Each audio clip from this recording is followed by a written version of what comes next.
आप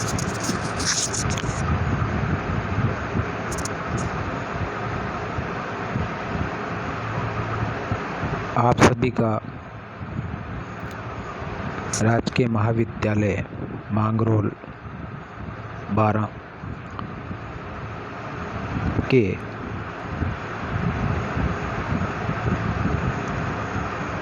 ई क्लासरूम में स्वागत है। कोरोना महामारी का समय चल रहा है। ऐसी परिस्थितियों में तकनीक का उपयोग पठन पाठन में होना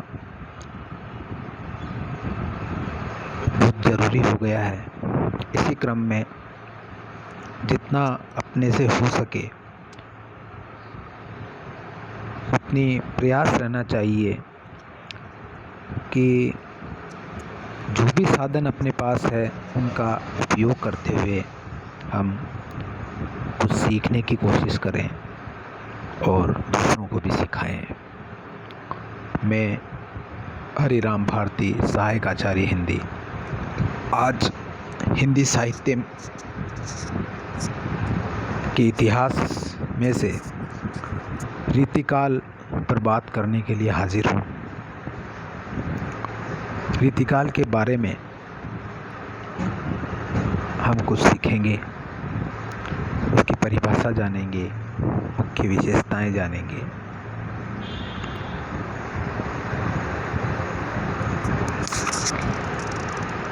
तो दोस्तों, ये जो अपना पाठ है वो किस क्रम में चलेगा वो यहाँ बताया गया है स्लाइड में।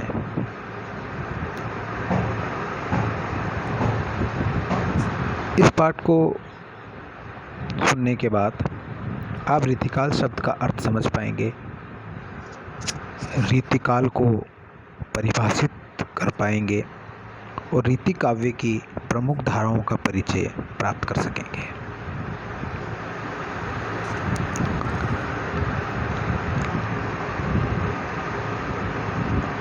हिंदी साहित्य के उत्तर मध्यकाल को रीतिकाल के नाम से जाना जाता है।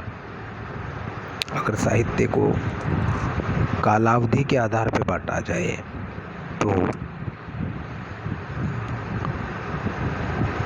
प्राचीन काल, मध्यकाल, आधुनिक काल ऐसे विभाजन होते हैं।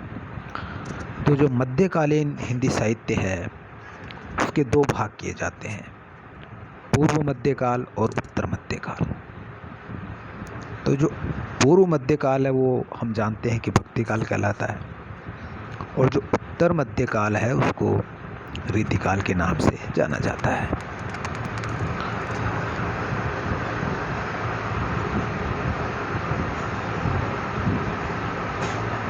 इसका जो पाठ्यक्रम में स्थान इसको दिया गया है वो बीए के जो द्वितीय वर्ष है उसमें रीतिकालीन कवियों का एक खंड रखा गया है।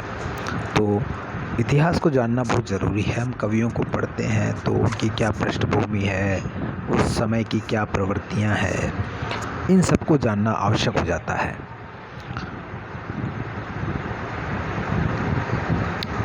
अब ये जो रीतिकाल है ऐसी क्या परिस्थितियां रही कि जो भक्तिकाल है उसका आंदोलन कमज़ोर पड़ा और जो रीतिकाल है उसका आंदोलन मजबूत हुआ, उसकी कौन कौन से ऐसे कारण रहे। इसके अलावा जो रीतिकाल है उसमें भी जो कविता है उसके कई स्तर हैं, कई विशेषताएं हैं। उसका भी हम इसमें करेंगे कि रीति मुक्त, रीति सिद्ध, रीतिबद्ध, ऐसे अनेक उपभेद उसमें हुए हैं। तो इसका हम इसमें देखेंगे। इसके अलावा अब हम बात करें रीतिकाल के शाब्दिक अर्थ और उसकी परिभाषा की। तो बस काल विभाजन के नज़रिए से हम देखें तो जो रीतिकाल का जो समय है वो विक्रम संवत 1700 से 1900 माना जाता है। आचार्य रामचंद्र शुक्ल का ये विभाजन है कि जो विक्रम संवत 1700 से हिंदी साहित्य में रीतिकाल की जो प्रवृत्तियां हैं, विशेषताएं हैं, वो दिखाई देने लगती है और संवत 1900 के बाद रीतिकाल मंद पड़ जाता है और आधुनिक कालीन जो प्रवृत्तियां हैं, गद्य का विकास है, ब्रज भाषा अपने चरम पर पहुंच जाती है और खड़ी बोली का उदय 1900 ईस्वी के बाद होना शुरू हो जाता है, जिसमें हम पढ़ते हैं बाद में जो आधुनिक काल है उसका भारतेंदु युग आ जाता है। अब रीति शब्द का अर्थ क्या है ये जानना ज़रूरी है कि अपन भी आमतौर पे सुनते हैं कि ये ऐसी रीत चली आ रही है ना, काम करने की रीति, ऐसा अपन आम जीवन में भी सुनते हैं। तो रीति शब्द का यही अर्थ है। रीति का अर्थ होता है ढंग, एक तरीका, काम करने का कायदा, नियम। नियम को भी रीति कहते हैं और रस्म का अर्थ भी रीति से पता लगता है कि ऐसी रीति रिवाज है, रिवाज, परिपाटी, ऐसे अनेक अर्थ इसमें होते हैं। इसके अलावा जो काव्य शास्त्र हम पढ़ते हैं तो काव्य शास्त्र में एक रीति संप्रदाय है जिसके प्रवर्तक आचार्य वामन थे। तो जो आचार्य वामन का जो रीति संप्रदाय है उसमें रीति क्या है, उसमें साहित्य में किसी विषय का वर्णन करने में विशिष्ट पद रचना, वर्णों पद रचना यानी वर्णों की वह योजना जिसमें ओज, प्रसाद और माधुर्य आ जाता है उसे भी रीति कहा जाता है। आपने पढ़ा होगा ये पहले कि जब शब्दों को एक विशेष रीति से रखा जाता है तो उसमें कोई गुण पैदा हो जाता है, ठीक है। और ये गुण होते हैं, 3 गुण हैं, ओज, प्रसाद और माधुर्य। इसके आधार पर कई रीतियाँ बनी, जैसे कि गूढ़ी रीति है और भी अनेक रीतियाँ हैं।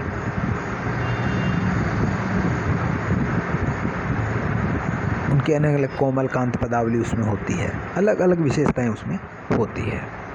तो ये बात है। अब आगे बात करें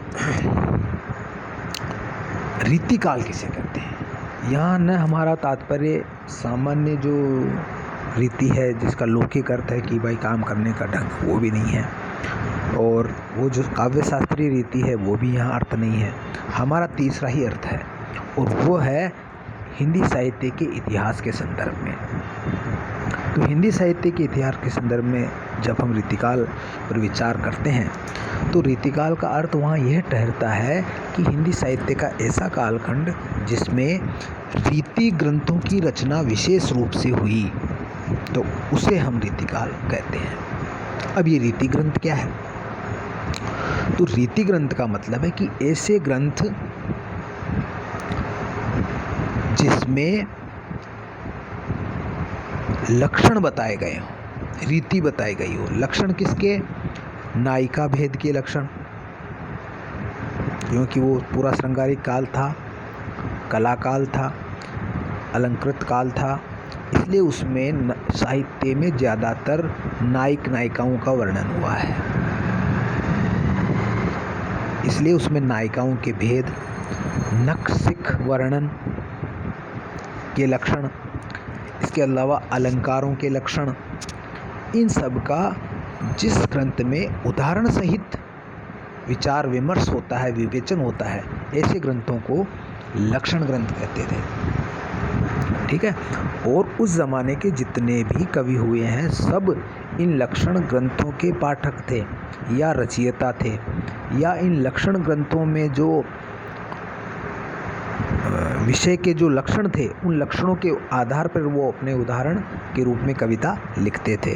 और उसका एक ही उद्देश्य होता था कि जो रसिक लोग हैं, जो कविता के में रुचि रखते हैं, उनका मनोरंजन करना ही उनका उद्देश्य होता था, या किसी दरबार के अंदर वाहवाही लूटना उनका उद्देश्य होता था।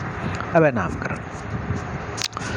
आचार्य रामचंद्र शुक्ल ने जो नामकरण किया वो किस आधार पर किया कि रीति ग्रंथों के लिखने की जो परिपाटी थी उसके आधार पे उन्होंने इसको रीतिकाल नाम दिया। याद रखना है कि आचार्य रामचंद्र शुक्ल ने इसी आधार पर इसको रीतिकाल नाम दिया है और सर्वमान्य है।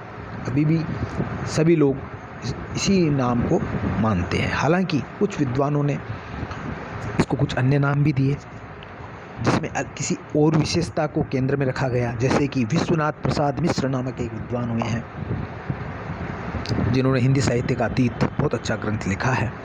उसमें उन्होंने इस रीतिकाल को जो नाम दिया है वो दिया है श्रृंगार काल। उनका मानना है कि रीतिकाल की जो केंद्रीय प्रवृत्ति है वो केंद्रीय प्रवृत्ति श्रृंगार का वर्णन है। इसलिए चाहे वो रीतिमुक्त कवि हो, रीतिबद्ध, रीतिसिद्ध, किसी प्रकार का कवि हो, सभी ने श्रृंगारिक कविताओं की रचना की है। इसलिए इसका नाम क्या होना चाहिए? श्रृंगार काल होना चाहिए। ऐसा मत विश्वनाथ प्रसाद मिश्र का था। फिर आते हैं रमाशंकर शुक्ल रसाल। इन्होंने इसको कला काल दिया। उनका ये मानना था कि हिंदी साहित्य में अगर कोई कालखंड कला की दृष्टि से सर्वोत्तम था या जिसमें कलात्मक उत्कर्ष हुआ वो कौन सा था, तो वो था रीतिकाल, या जिसको उन्होंने कला काल मान दिया। इसलिए कला इसमें प्रमुख थी, कला ही प्रमुख थी, वस्तु प्रमुख नहीं थी। वस्तु को प्रस्तुत करने का तरीका प्रमुख था, इसलिए उसने उसको कला काल नाम दिया। फिर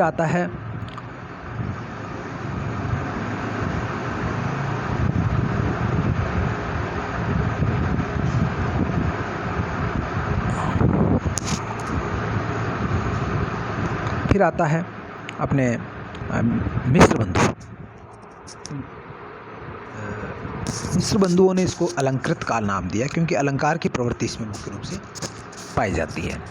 अब रीतिकाल के प्रवर्तक की बात करें कि प्रवर्तक का मतलब कि जिसमें रीतिकाल की सभी विशेषताएं किसी एक कवि में दिखती हो या उस कवि का ज़्यादा से ज़्यादा अनुकरण बाद के कवियों ने किया हो, तो उस आधार पर उसको प्रवर्तक मान लेते हैं। तो अलग अलग विद्वानों ने इसको अलग अलग कवियों को रीतिकाल का प्रवर्तक माना है। तो उनमें से एक है कृपाराम। कृपाराम का रचना काल लगभग 1541 ईस्वी है और 1541 ईस्वी में उन्होंने एक ग्रंथ लिखा हित तरंगिणी। ये क्योंकि हित तरंगिणी है वो पहला हिंदी का लगभग पहला लक्षण ग्रंथ है या रीति ग्रंथ है। तो इस आधार पर कालक्रम की दृष्टि से, क्योंकि सबसे पहले कृपाराम की हित तरंगिणी आई, इसलिए इनको प्रवर्तक कुछ विद्वानों ने माना। इसके अलावा केशवदास को डॉक्टर नगेंद्र ने रीतिकाल का प्रवर्तक माना। इनका समय लगभग तुलसीदास के समकालीन थे। 1555 से 1617 ईस्वी तक इनका जीवन काल रहा और इनको मानने का कारण ये था कि इनका जो व्यक्तित्व था वो बड़ा ही प्रेरक था। ठीक है, और इन्होंने न केवल एक बहुत ही विस्तृत काव्य कृतियों की रचना की, रामचंद्रिका लिखी और भी कई कवि प्रिया लिखी और भी कई प्रकार की रचनाएं इन्होंने लिखी। तो इस आधार पर, क्योंकि इनका व्यक्तित्व बहुत विशाल था, इस आधार पर और बाद के कवियों ने काफ़ी इनसे प्रेरणा ली, इस आधार पर डॉक्टर नगेंद्र ने इनको रीतिकाल का प्रवर्तक मान लिया। अब तीसरे जो कवि है जिनको प्रवर्तक माना है रामचंद्र शुक्ल ने। रामचंद्र शुक्ल ने चिंतामणि को रीतिकाल का प्रवर्तक माना। चिंतामणि का समय 1643 ईस्वी के लगभग ठहरता है और इनका प्रमुख ग्रंथ रसविलास है। और चिंतामणि को रीतिकाल का प्रवर्तक मानने का आधार है एक अखंड परंपरा। रीति काव्यों की जैसी परंपरा चिंतामणि के बाद में दिखाई देती है, वैसी केशवदास में नहीं दिखाई देती है। ये अंतर है। हालांकि केशवदास ने बहुत ही अच्छे ग्रंथ लिखे और बहुत ही बड़े कवि थे वो, रीतिकाल में उनका स्थान अद्वितीय है। लेकिन जैसी परंपरा, अनवरत परंपरा चिंतामणि के बाद दिखाई देती है, वैसी केशवदास में नहीं दिखाई देती। इसलिए रामचंद्र शुक्ल ने चिंतामणि को रीति का प्रवर्तक माना, जबकि डॉक्टर नगेंद्र ने केशवदास को माना है। अब बात करें हम आगे, तो रीतिकालीन काव्य का वर्गीकरण 3 वर्ग हैं। रीतिबद्ध काव्य, ऐसे कवि जिन्होंने लक्षण ग्रंथों की रचना की और साथ में उदाहरण के रूप में कविताएं भी लिखी। दूसरे कवि रीति सिद्ध कवि, जिन्होंने रीति ग्रंथों की रचना तो नहीं की या लक्षण ग्रंथों की रचना तो नहीं की, परंतु उनके लक्षणों के आधार पर ही अपनी कविताओं की रचना की। यानी वो रीति के, काव्य कला के बहुत अच्छे जानकार थे, जैसे कि बिहारी है। और रीतिबद्ध कवियों में जैसे कि देव है और भी अन्य, चिंतामणि है, अनेक कवि हैं, मतीराम है। और तीसरे हैं रीति मुक्त काव्य, वह कवि जिन्होंने रीति ग्रंथों के अनुशासन को अस्वीकार कर दिया। यानी उन्होंने इस बात की परवाह नहीं की कि उनकी कविता रीति के जो अनुशासन है उसका पालन करेगी या नहीं करेगी। तो ऐसे कवियों में जैसे घनानंद है, पोता है, आलम है, ठाकुर है, ये कवि है, ये रीति मुक्त कवि कहलाए।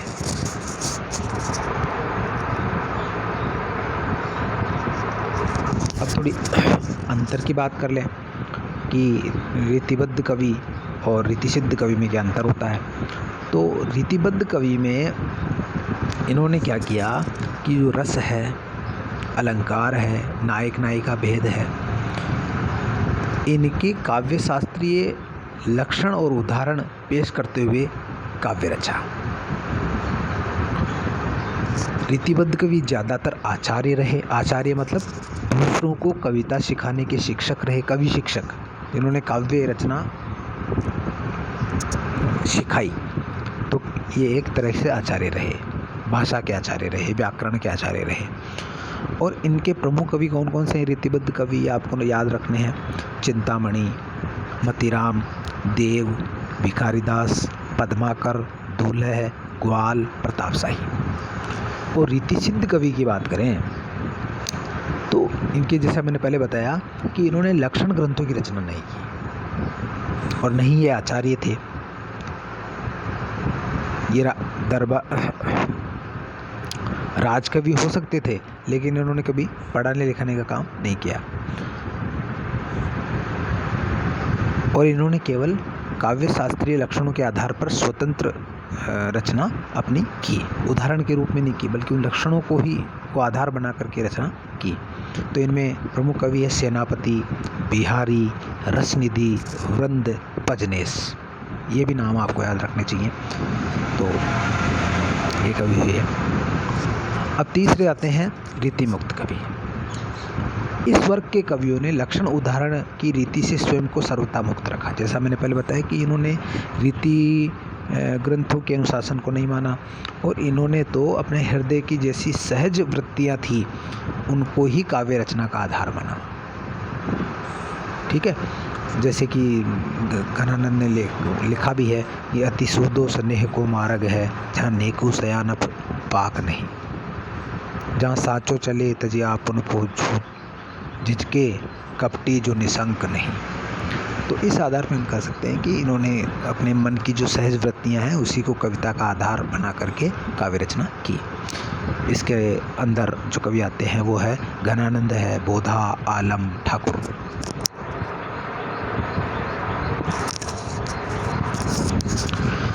अब कुछ प्रमुख प्रवृत्तियों की बात कर लेते हैं। तो कुछ विशेषताएं हैं जिसको आप लिख सकते हो रीतिकाल में कि रीतिकाल की कौन कौन सी विशेषताएं हैं। तो जो मोटी मोटी विशेषताएं हैं जिस पर आप उसका विस्तार कर सकते हो, तो वो कौन कौन सी है? कुछ बिंदु है जो आपको याद रखने चाहिए। जैसे कि ये राज्याश्रित कवि थे। इनमें से ज़्यादातर कवि थे वो लोकाश्रित नहीं थे, न उन्होंने किसी धर्म का आश्रय लिया था, मतलब वो बहुत बड़े भक्त भी नहीं थे। जैसे कि सूरदास, तुलसीदास, कबीर, मीरा थे, वैसे नहीं थे ये कि भगवान का ही भरोसा लेकर के चले हो, नहीं। इन्होंने अपने जीवन यापन के लिए किसी न किसी राजा के दरबार में ही रहते थे और वहाँ से वेतन पाते थे और साथ में काव्य रचना भी करते थे। दूसरी जो विशेषता है वो एहलौकिकता। जैसे राज्याश्रित की बात है तो जैसे कि बूंदी के जो अपने हाड़ौती के अंदर बूंदी है, वहाँ के राजा भाव सिंह थे, तो और उसके दरबारी कवि मतीराम थे। ठीक है। इसी तरह से राजा जय सिंह के दरबारी कवि बिहारी थे। इसी तरह से जो अपने घनानंद थे वो भी दरबारी कवि थे। इसी तरह से अनेक ऐसे कवि हुए जो दरबार में रहे। जैसे जो शिवाजी महाराज थे उनके दरबारी कवि भूषण थे। ओरछा नरेश थे, उनके दरबारी कवि भी भूषण रहे। इस तरह से अनेक ये कवि अनेक राजाओं के दरबारों में रहते थे। अब है एहलौकिकता का विपरीत शब्द होता है परलौकिकता। इन कवियों की जो दृष्टि थी वो इस लोक पर केंद्रित थी। इनका काव्य रचना का प्रयोजन ईश्वर को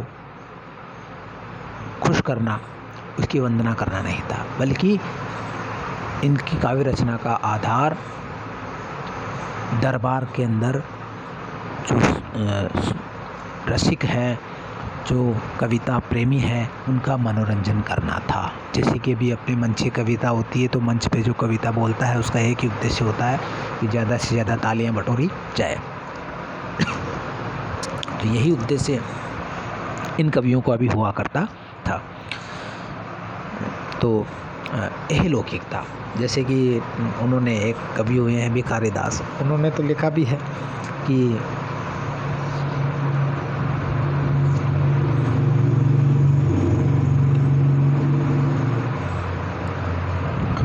उन्होंने लिखा है कि एक मिनट, उन्होंने क्या लिखा है वो आपको थोड़ा देख के बताना पड़ेगा।